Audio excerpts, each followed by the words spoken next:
Okay बच्चों, अब अगली पीरियोडिक प्रॉपर्टी है। इससे पहले आपने पढ़ा एटॉमिक रेडियस और उसका ट्रेंड पीरियड में और ग्रुप में।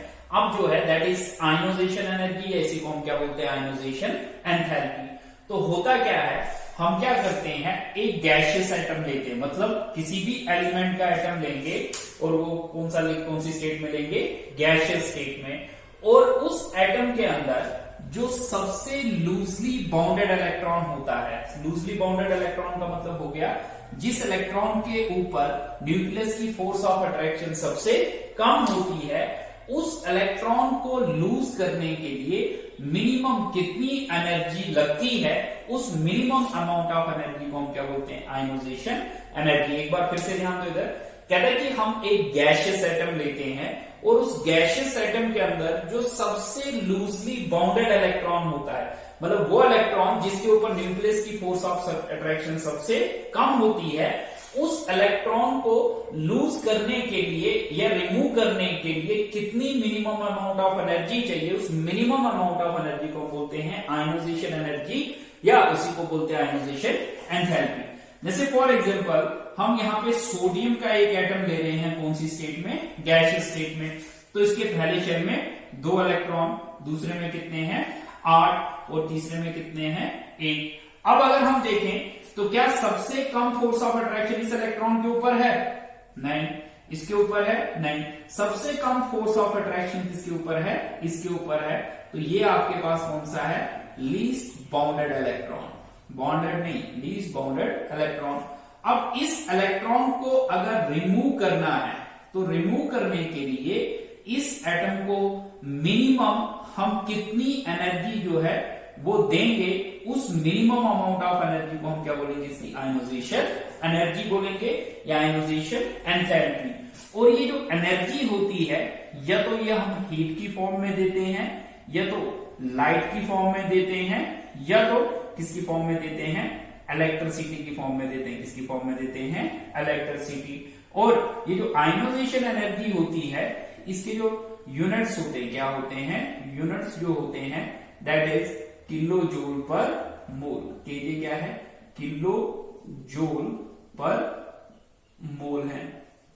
अब दूसरी टर्म्स हैं इसमें, that is successive ionisation energies. क्या है, सक्सेसिव आयोनाइजेशन एनर्जीज हुई क्या। देखो अब ध्यान से समझना, एल्युमिनियम, ठीक है, एल्युमिनियम जो है, मैं यहां पे लिखता हूं, एल्युमिनियम जो है एटॉमिक नंबर होता है 13 और कॉन्फ़िगरेशन होती है 2, 8 और 3। अब देखो इसमें एल्युमिनियम में प्रोटॉन कितने हैं, 13, और इलेक्ट्रॉन जो है वो भी कितने हैं, 13। अब हम क्या करते हैं, इसको एनर्जी सप्लाई करते हैं। क्या करते हैं, एनर्जी सप्लाई करते हैं। तो ये यहां से एक इलेक्ट्रॉन क्या करता है, लूज करता है। क्या गया, एल्युमिनियम 1 पॉजिटिव, ये एक इलेक्ट्रॉन क्या करता है, लूज करता है। तो यहां पे पहला इलेक्ट्रॉन लूज करने के लिए जो एनर्जी लगती है उसको हम बोलते हैं फर्स्ट आयोनाइजेशन एनर्जी। क्या बोलते हैं, फर्स्ट आयोनाइजेशन एनर्जी। उसके बाद अब देखो इसमें प्रोटॉन्स जो है वो कितने हैं सर, 13 ही है। इलेक्ट्रॉन्स जो है वो कितने हैं, 12। अब ये जो एल्युमिनियम आयन बनता है, इसमें प्रोटॉन 13 है और इलेक्ट्रॉन जो है वो भी कितने हैं, 12। अब हम इसको फिर से एनर्जी सप्लाई करते हैं, फिर से क्या करते हैं, एनर्जी सप्लाई करते हैं ताकि ये एक और इलेक्ट्रॉन लूज करे। तो ये बनाता है Al2 पॉजिटिव, प्रोटॉन कितने रह गए सर इसमें, 13, और इलेक्ट्रॉन जो है वो भी इतने रह गए, 11, और एक इलेक्ट्रॉन ये लूज करता है। अब ये जो 2 पॉजिटिव आयन बनता है, इसमें प्रोटॉन्स कितने हैं, 13, और इलेक्ट्रॉन्स कितने हैं, 11। तो एल्युमिनियम जो है इसकी वैलेंसी 3 होती है, इसलिए एल्युमिनियम कितना इलेक्ट्रॉन लूज करता है, 3। तो ये फिर से एक और इलेक्ट्रॉन लूज कर सकता है। तो यह आ गया एल्युमिनियम 3 पॉजिटिव, प्रोटॉन 13 ही रहेंगे, इलेक्ट्रॉन लूज किया वो कितने रहेंगे, 10 और 1 इलेक्ट्रॉन। तो यहां पे जो एनर्जी लगी दूसरे इलेक्ट्रॉन को लूज करने के लिए, उसको हम बोलते हैं सेकंड आयोनाइजेशन एनर्जी। फिर जो इस तीसरे इलेक्ट्रॉन को लूज करने के लिए लगी उसको हम बोलते हैं थर्ड आयोनाइजेशन एनर्जी बोलते हैं। तो इन एनर्जीज को, ये जो फर्स्ट आयनाइजेशन एनर्जी है, फिर जो आपके पास सेकेंड आयनाइजेशन एनर्जी है, और फिर जो आपके पास क्या है थर्ड आयनाइजेशन एनर्जी है, वो उनको हम कलेक्टिवली बोलते हैं सक्सेसिव आयनाइजेशन एनर्जीज। क्या बोलते हैं? सक्सेसिव आयनाइजेशन एनर्जीज बोलते हैं। अब क्वेश्चन ये आता है हमारे पास, अगला क्वेश्चन यहां पे ये अराइज हो रहा है कि आप बताएंगे यहां पे फर्स्ट आयनाइजेशन एनर्जी ज्यादा होगी या सेकंड ज्यादा होगी, फर्स्ट ज्यादा होगी या सेकंड ज्यादा होगी या थर्ड। मतलब आउट ऑफ 3 इन तीन में से किसका जो मैग्नीट्यूड है वो क्या होगा? ज्यादा होगा। ठीक है, इन तीन में से किसका मैग्नीट्यूड जो है वो क्या होगा? ज्यादा होगा। फर्स्ट का होगा, सेकंड का या थर्ड का। तो देखो अगर हम देखें तो यहां पे 13 प्रोटॉन्स 13 इलेक्ट्रॉन्स को खींच रहे हैं, यहां पे 13 इलेक्ट्रॉन 12 ही प्रोटॉन्स को खींच रहे हैं, और यहां पे 13 प्रोटॉन कितने इलेक्ट्रॉन्स को खींच रहे हैं? 11। तो यहां पे 13 प्रोटॉन जो हैं वो 11 इलेक्ट्रॉन्स को खींच रहे हैं। तो यहां पे प्रोटॉन्स की जो फोर्स ऑफ अट्रैक्शन है इलेक्ट्रॉन्स के ऊपर वो क्या होगी? ज्यादा होगी as compare to second case and first case. तो इसलिए जो थर्ड आयनाइजेशन एनर्जी है यहां पे क्या है? प्रोटॉन्स जो है वो इलेक्ट्रॉन्स को अपनी तरफ ज्यादा खींचेंगे। जब ये ज्यादा खींचेंगे तो वहां पे इलेक्ट्रॉन को लूज करने के लिए ज्यादा एनर्जी लगेगी, क्योंकि फोर्स ऑफ अट्रैक्शन ज्यादा है। तो ज्यादा एनर्जी जो है एटम क्या करेगा? गेन करेगा उस इलेक्ट्रॉन को लूज करने के लिए। इसलिए थर्ड आयनाइजेशन एनर्जी ज्यादा होगी, फिर उससे कम होगी सेकेंड आयनाइजेशन एनर्जी, और सबसे कम जो है यहां पे कौन सी होगी? फर्स्ट आयनाइजेशन एनर्जी होगी। तो सब बच्चे इसको नोट कर लो।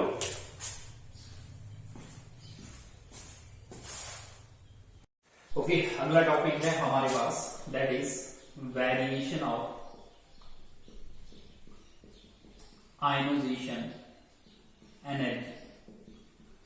ये जो आयनाइजेशन एनर्जी है हम देखेंगे ये एक पीरियड में किस तरह से चेंज होती है, और एक ग्रुप जो है उसमें किस तरह से चेंज होती है। तो सबसे पहले हम देखेंगे अलोंग अ पीरियड, फिर हम बाद में चलेंगे डाउन अ ग्रुप। देखो जब भी हम एक पीरियड में लेफ्ट से राइट चलते हैं तो वहां पे हमारे पास एटॉमिक नंबर जो है वो क्या होता है?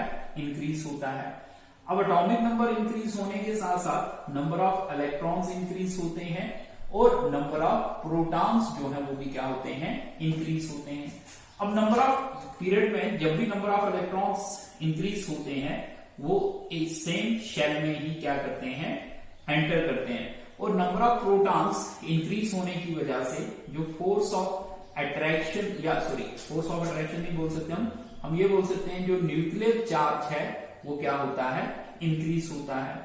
अब न्यूक्लियर चार्ज इंक्रीज हो रहा है और इलेक्ट्रॉन सेम शेल में एंटर कर रहे हैं, जिसकी वजह से जो वैलेंस शेल्स होते हैं, वैलेंस शेल के जो इलेक्ट्रॉन्स होते हैं उनके बीच में, और जो न्यूक्लियस होता है, क्या होता है? जो न्यूक्लियस होता है उनके बीच में जो फोर्स ऑफ अट्रैक्शन है वो क्या होती जाती है? इंक्रीज होती है। अब फोर्स ऑफ अट्रैक्शन इंक्रीज हो रही है तो उसकी वजह से आयनाइजेशन एनर्जी जो है वो भी लेफ्ट से राइट की तरफ क्या होती है?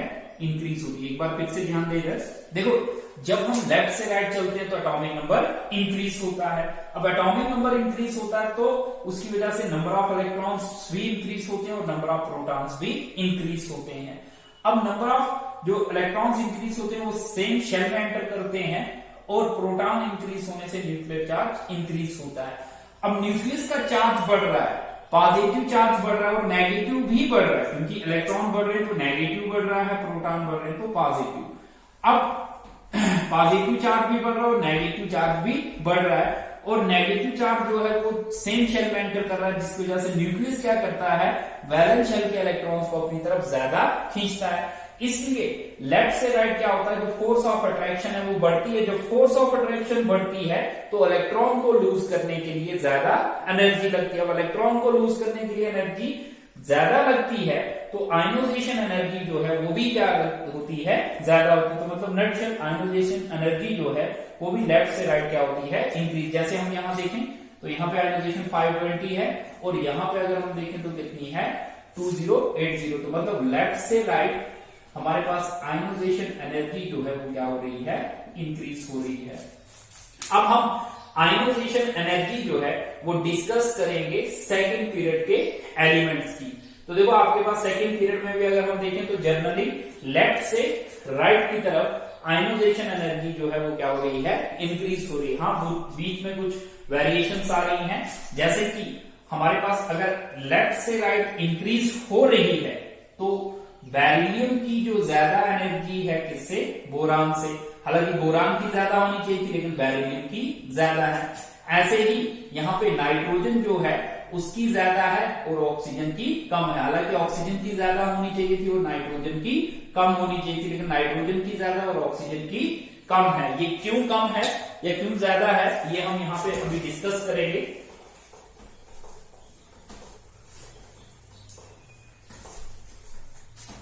देखो अगर हम देखें तो एज पर ट्रेंड, जो ट्रेंड चल रहा है उसके अकॉर्डिंग बोरान और जो ऑक्सीजन है उनकी जो फर्स्ट आयोनाइजेशन एनर्जी है वो ज्यादा होनी चाहिए थी then beryllium and nitrogen. But जो फर्स्ट आयोनाइजेशन एनर्जी है बोरान और ऑक्सीजन की वो कम है, किससे, बेरिलियम और किससे, नाइट्रोजन से। मैंने क्या कहा कि ट्रेंड के अकॉर्डिंग बोरान और ऑक्सीजन की फर्स्ट आयोनाइजेशन एनर्जी जो है वो बेरिलियम और नाइट्रोजन से क्या होनी चाहिए थी, ज्यादा। मतलब बोरान की ज्यादा होनी चाहिए थी बेरिलियम से और ऑक्सीजन की ज्यादा होनी चाहिए थी नाइट्रोजन से। बट देखें तो बोरान और ऑक्सीजन की एनर्जी जो है आयोनाइजेशन एनर्जी बेरिलियम और नाइट्रोजन से क्या है, कम है। तो क्या इसके रीजंस है? तो देखो मैंने आपको पहले भी बताया था सेकंड चैप्टर में, या अभी मैंने डिस्कस किए, जो हाफ फिल्ड ऑर्बिटल्स होते हैं और जो कंप्लीटली फिल्ड ऑर्बिटल्स होते हैं, क्या होते हैं, कंप्लीटली फिल्ड ऑर्बिटल्स होते हैं, वो ज्यादा स्टेबल होते हैं। क्या होते हैं, स्टेबल होते हैं देन पार्शियली फिल्ड और इनकम्प्लीटली फिल्ड ऑर्बिटल्स। जो हाफ फिल्ड ऑर्बिटल्स होते हैं और जो कंप्लीटली फिल्ड ऑर्बिटल्स होते हैं वो ज्यादा स्टेबल होते हैं पार्शियली या इनकम्प्लीटली फिल्ड ऑर्बिटल से। और जो बेरिलियम और नाइट्रोजन है इसके ऑर्बिटल्स जो है वो हाफ फिल्ड है। क्या है, हाफ फिल्ड है। और सॉरी, हाफ फिल्ड नहीं है, बेरिलियम के ऑर्बिटल्स जो है वो कंप्लीटली फिल्ड है और नाइट्रोजन के ऑर्बिटल्स जो है वो क्या है, हाफ फिल्ड है। जिसकी वजह से बेरिलियम और नाइट्रोजन की जो इलेक्ट्रॉनिक कॉन्फ़िगरेशन है, क्या है, इलेक्ट्रॉनिक कॉन्फ़िगरेशन है, वो ज्यादा स्टेबल है। वो क्या है, ज्यादा स्टेबल है देन किससे, बोरान और ऑक्सीजन से। तो इसलिए बोरान, बेरिलियम और नाइट्रोजन जो है उनकी जो फर्स्ट आयोनाइजेशन एनर्जी है वो ज्यादा है किससे, बोरान और किससे, ऑक्सीजन से। मैं यहां पे एक्सप्लेन कर रहा हूं। देखो बेरिलियम एटॉमिक नंबर 2 कॉन्फ़िगरेशन होती है 1s2 और 2s2। देखो अगर हम इसके 1s में देखें तो 2 इलेक्ट्रॉन, 2s में भी कितने इलेक्ट्रॉन हैं, 2। उसके बाद बेरिलियम है आपके पास एटॉमिक नंबर, सॉरी इसका 3 होता है इधर। पहले हम बेरिलियम लिखेंगे, एक मिनट।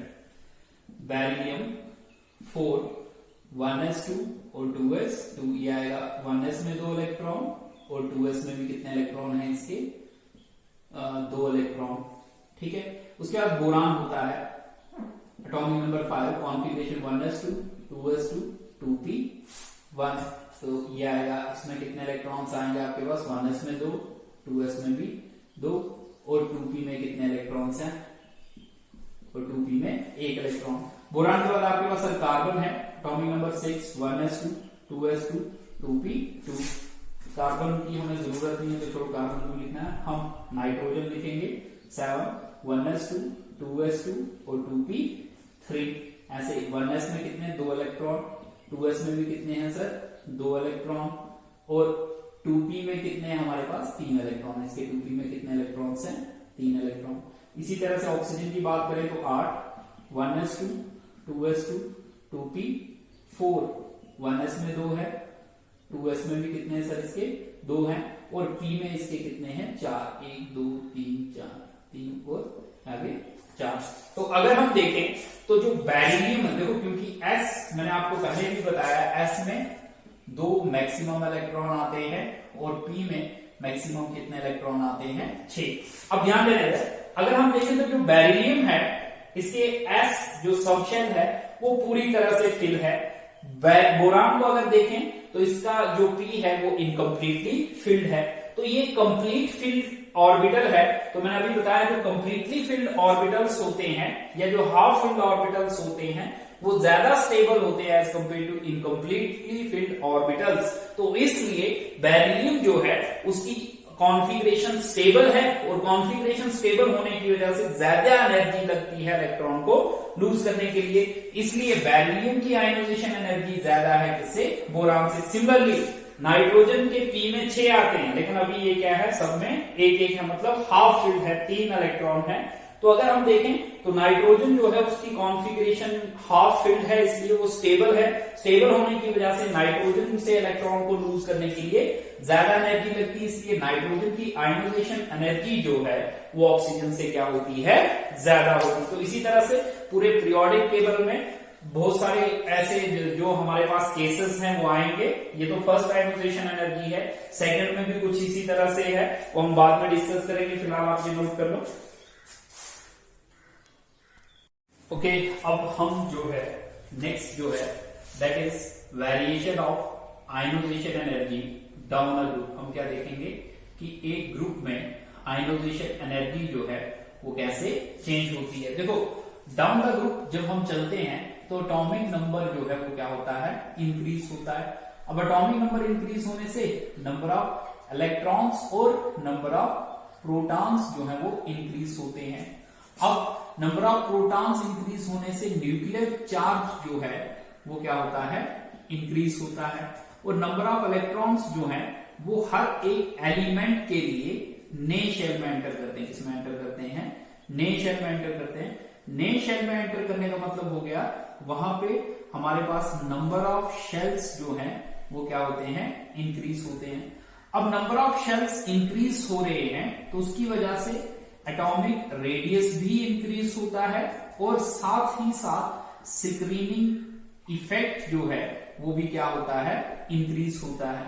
अब स्क्रीनिंग इफेक्ट और एटॉमिक रेडियस जो है वो ज्यादा प्रीडोमिनेंट फैक्टर्स हैं, मतलब इनका ज्यादा इफेक्ट पड़ता है as compare to nuclear charge. अब न्यूक्लियर चार्ज तो बढ़ रहा है लेकिन न्यूक्लियर चार्ज का उतना ज्यादा इफेक्ट नहीं पड़ रहा है। एटॉमिक रेडियस और स्क्रीनिंग इफेक्ट बढ़ रहा है, तो उसकी वजह से क्या होता है, जो फोर्स ऑफ अट्रैक्शन है, क्या है, जो फोर्स ऑफ अट्रैक्शन है वो क्या होती है, डिक्रीज होती है।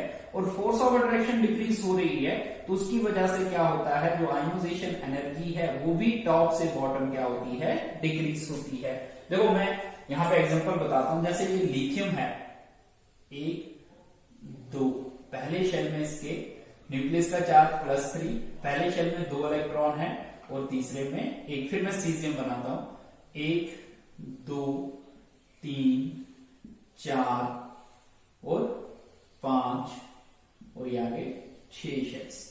पहले में 2, फिर दूसरे में 8, फिर 2 8 18 18 32 और 1। देखो अब अगर हम देखें तो डाउन द ग्रुप क्या हो रहा है, इसका न्यूक्लियस चार्ज है +55। देखो न्यूक्लियर चार्ज तो बढ़ रहा है लेकिन नंबर ऑफ शेल्स जो हैं वो बढ़ रहे हैं।